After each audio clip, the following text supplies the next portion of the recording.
I want to thank Cindy for inviting me. It's an honor. Yeah. It really is an honor. And Medea was on the bus. I haven't seen her in years. We go way back. Well, let me just tell my story. You know, it's a story I've been telling for a long time. You know, I get a chance to speak around the world.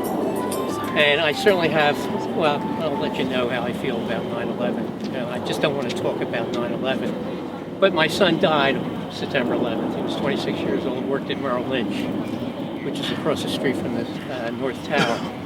We went up that week and got him. We're one of the few people that had a full body to take home.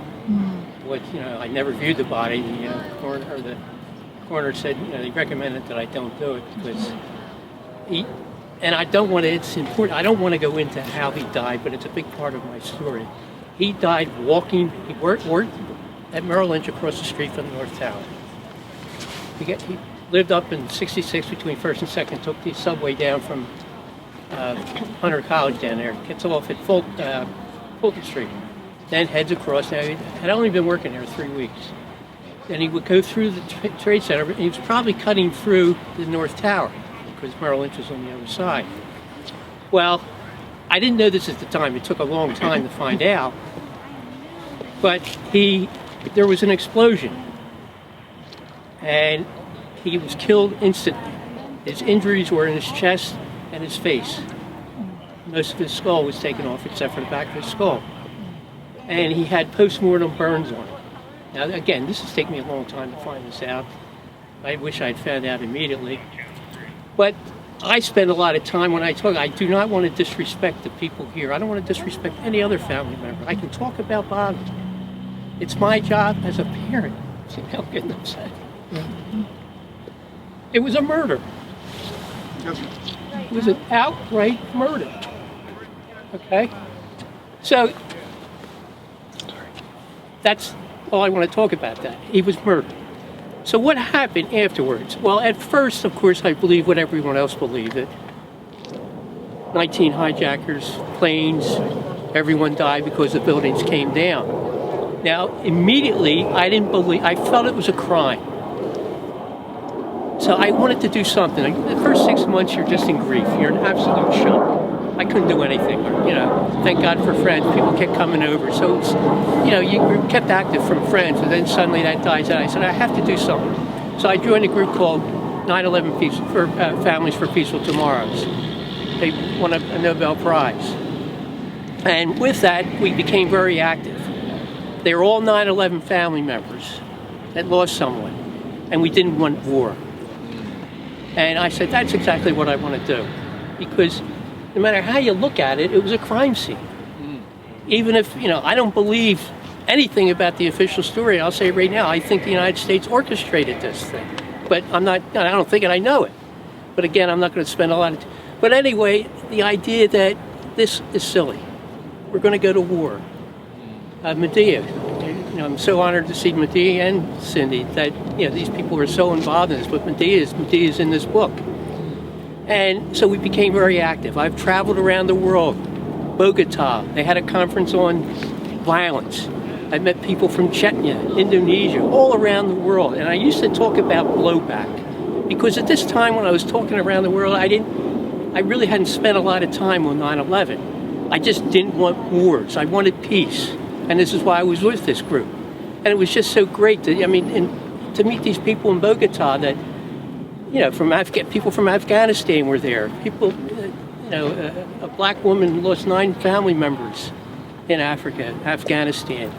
So to meet these people, and I would tell them, and I got a chance to tell the world that these wars are insane, absolutely insane. It was still a crime. I went to Japan, walked from Hiroshima to Nagasaki to Hiroshima. We pushed a stone, 2,000-pound stone. And it was the most cathartic thing I ever did in my life. Walking with Buddhists, most wonderful human beings I've ever been with in my entire life. Walking with the Hibakusha, those who had survived Hiroshima and Nagasaki. And the one thing I learned is that we don't want to be victims. We just have to stop what's happening. I don't want to be a victim. All these people have died in Afghanistan, Iraq, Libya, throughout the world. This has been going on, as you said earlier, for years and years and years. It's all about war. Well, I went to the 9/11 Commission. I'm not going to spend a lot of time on that, but I spent a lot of time. Went to every meeting. And the turning point of my life was when Condoleezza Rice spoke. And it's all they did at the 9/11 Commission hearings. They filibustered. Everyone knows what filibuster is. They would ask a question, and then she'd just bullshit you for 5 minutes. Each commissioner only had 5 minutes to speak. Ben Venice, he got so pissed off at her. I'm asking you one simple question. Did you know about Bin Laden, August 6th memo? And she said, well, you have to keep things in perspective. You got to understand. And then Ben Venice was done. Well, I was so angry after that. I was doing an interview with CBC up in Canada. And they came over and I said, this is all effing bullshit. Absolute bullshit. And suddenly all these cameras came around. They wanted to hear what I had to say. And I said, these people are lying. It's a sham. It's a joke. And from that point on, I said, well, I didn't drop out, but I did not do anything with Peaceful Tomorrows. And I said, I'm just going to do 9/11 stuff. And I have talked around the world.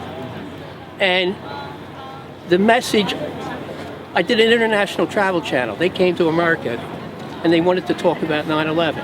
They came with their 9/11 was an inside job, shirts on. And we went to Ground Zero. 120 million people, 70 countries. This went out to them. They gave me a solid 5-6 minutes to say what I had to say. And they asked me, who did it? I said, I don't really care who did it. I'll give you names. Condoleezza Rice is right on top of the list. If I could hang people, I don't believe in capital punishment, but I would put her right there. Bush Cheney. But you could go on and on and on with a lot of names that were involved in this. But I can tell you for sure, my son, he died before the planes hit. Well, that automatically eliminates the Muslim world. Automatically eliminates the Muslim world. So I can tell you with 100% certainty, the Muslims had nothing to do with my son's death. So how do you like that? And, so that's what I do. The Muslims had nothing to do. And then, I could sit here for the next 2.5 hours. I could teach a 6-month course on 9/11, why the official story isn't true. But the thing is, the 9/11 Commission book came out. I don't know how many pages it is. There's absolutely nothing true in the thing. Yet people still believe the official story. The guy committed the crime, KSM, Khalid Sheikh Mohammed, tortured 183 times. I don't believe he's even in Guantanamo. But yet people still believe, they still feel it's the official story. So my job, and I know, I don't care if anybody's held guilty. I have the opportunity to speak around the world. I'll speak to anyone. I'd rather make the message, you can't prove to me at all a Muslim had anything to do with my son's death. And I'm not speaking for family members, because there are a lot of family members that probably shoot me right now if I'm saying that. They certainly hate me for what I do. But I can prove for sure that Bobby died walking into the towers from an explosion. Before they collapsed by pre-planted explosives. And the way you say it, of course, if you read the 9/11 Commission report, they said fireballs were coming down, blew up everything. Well, if you understand the power of a fireball, it's nothing compared to a detonation. The injuries and people were cut in half, tongues blown out. I hate to be graphic like that, but my son was walking in and it was like someone hit him with a shotgun. And he died instantly. And he didn't have burns on him. So how do you figure? It wasn't a fireball. If you were hit by a fireball, you burn the smithereens. So, but people don't want to hear it. I tell friends this, they just look at me, get glassy eyed, they want to walk away. It's like saying your father's a mass murderer, your father's a rapist. They just can't put their finger on it and say, my government was involved in this. They just can't do it. And that's why I'll tell people, you have to read history. You have to constantly study it. You really do have to look at history. Look at Iran-Contra, the Kennedy assassination. It goes back to World War I. These foreign policy is dictated by shadowy people. I'm not calling it shadow government, but shadowy people. The president has nothing to do with it. Well, he puts his rubber stamp and he's the face. Right, but it's just, so my whole thing in life is that a lot of people don't want to deal with 9/11. But the thing is, everything that happened in Iraq, everything that happened in every single country has to deal with 9/11. And I guarantee you, everyone in Congress, I guarantee you the president, everyone knows what happened on 9/11. It's so simple, it's so easy if you spend any time, unless you bury your head in the sand.